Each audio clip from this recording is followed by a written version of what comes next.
কবিতা নিষ্ঠুৰ লুইতৰ কিৰিলি। লুইত, তয়েতো আছিলি অসমীৰ ৰবি, বুৰঞ্জী বিস্মৃত যুগৰে পৰাই। আই অসমীৰ চৰণ ধুৱাই ধুৱাই, বোৱাই আনিছিলি শান্তিৰ মন্দাকিনী। তোৰ দুপাৰৰ সাগৰী বিৰিণাই, তোৰ মৃদু প্ৰবাহৰ লগে লগে হাতত হাত ধৰি নাচিছিল, গাইছিল হিয়াৰ গান, উন্মাদ কৰিছিলি তই সিহঁতৰ যৌৱনবোৰ। পাৰৰ মাটিবোৰে উন্মাদত নাচিছিল জানো, মহাবাহু নাম লৈ উদাৰভাৱে দুই বাহুৰে অসমীৰ মাটিত ছটিয়াইছিলি প্ৰাণৰ পলস। সেয়া যেন আছিল অসমীয়াৰ হৃদয় জুৰোৱা আনন্দ। অসমীয়াৰ বুকুলৈ কঢ়িয়াই আনিছিলি তই হাজাৰ সপোন, যি সপোনে অসমীয়াক কৰি তুলিছিল কৰ্মমুখী। নাঙলৰ শিৰলোত ধৰি অসমীয়াই গাইছিল মাটিৰ গান, জাতিৰ গান। তোৰ কোমল বুকুত জঁপিয়াই অসমীয়া উন্মাদ হৈ পৰিছিল। তোৰ দুপাৰত প্ৰস্ফুটিত লখিমীৰ হালধীয়া আঁচলে দুখীয়া কৃষকৰ অন্তৰত ৰচিছিল আশাৰ গান। তোৰ জীয়াৰী দিখৌ দিচাং জাঁজীয়েও শস্য শ্যামলা কৰিছিল আই অসমীক।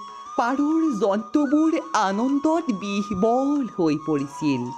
বিহংগৰ চিঞৰবোৰ তোৰ অন্তৰতে প্ৰতিধ্বনিত হৈছিল। হৰিনামৰ মহা অমৃতৰ সুৰ বাজি উঠিছিল তোৰ উদাৰ বুকুত। কিন্তু আজি যে তই উদাৰতাৰ প্ৰতীক হৈ থকা নাই, হৈ থকা নাই তই ব্ৰহ্মাৰ পুত্ৰ। ৰক্তপিপাসুৰ বেগ ধৰি প্ৰতি বছৰতে মাথো পান কৰিছ তই অসমীয়াৰ ৰক্ত।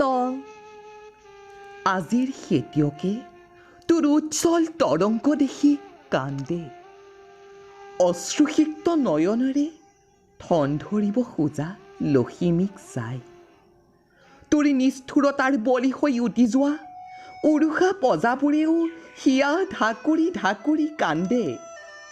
খেতিয়কৰ গৰু ম'হ কেইটালৈও তোৰ চকু পৰেনে? অসমীয়াই মাথো দেখে শূন্যতা, কেৱল তোৰ বাবে লুইত, তোৰ বাবে। তোৰ প্ৰলয়ৰ মূৰ্তি দেখি তোৰ জীয়ৰীবোৰো হৈ পৰে অস্থিৰ। সিহঁতৰো তাণ্ডৱ নৃত্যই ৰিক্ত কৰি তোলে আই অসমীৰ বুকু। পথাৰবোৰ উকা হৈ পৰে অ', লখিমীৰ সান্নিধ্য বিচাৰি সিহঁতৰ যৌৱন কাতৰ হৈ পৰে।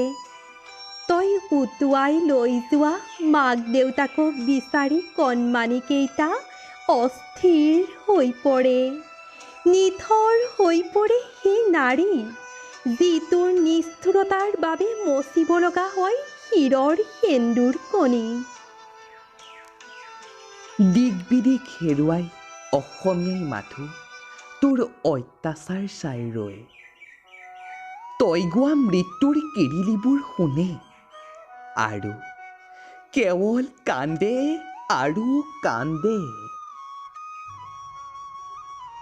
তই যে দুখীয়া অসমীয়ালৈ একোৱেই নথৱ, মাথো দি যাৱ আকাংক্ষাহীনতাৰ অন্ধ পৃথিৱী এখন, মৰি ছাই হবলোৱা পুৰণি সোণৰ অসম এখন। ক্ষুধাটোৰ আৰু তৃষ্ণাটোৰেৰে ভৰা সমাজ এখন, লখিমীবিহীন লঠঙা পথাৰ এখন, আৰু অসমীয়াৰ শূন্যতাৰে পূৰ্ণ হৃদয় এখন। লুইত, আজি তোৰ মৃত্যুৰ কিৰিলিত কম্পিত এই মাটিৰ অসম।